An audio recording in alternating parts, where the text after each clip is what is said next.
I think this is really caused by a, chemical imbalance in the brain, and it can then be, triggered by traumatic experiences in life like the bullying, and that's, I think, kind of how it worked for me.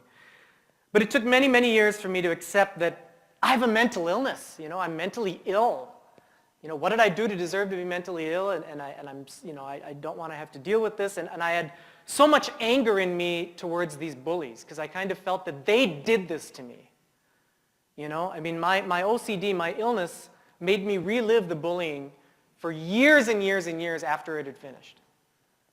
So in a sense, these people, Michael and these other people, were still tormenting me every day and haunting me through my illness. And they gave me this illness. They did this to me. And I wanted revenge, and I just couldn't move on. I couldn't separate the fact that the bullies are in the past, and now I have a mental illness I have to deal with. I just couldn't move, and I wasn't making much progress and doing well in my life. And finally, at the age of 24, in my mid-20s, I was living at home with my parents still.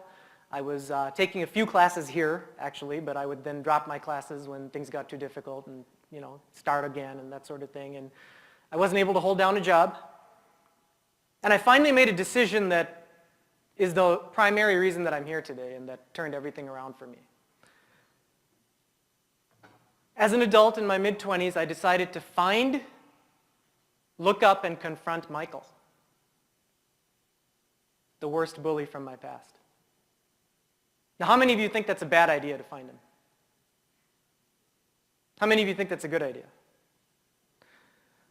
Well, I certainly remembered Michael to be a very, at least towards me, to have been very nasty, very aggressive, not a nice person, And it was kind of daunting to think about, trying to find this guy and have some kind of talk with him, but eventually it got to a point where I couldn't move on without doing that.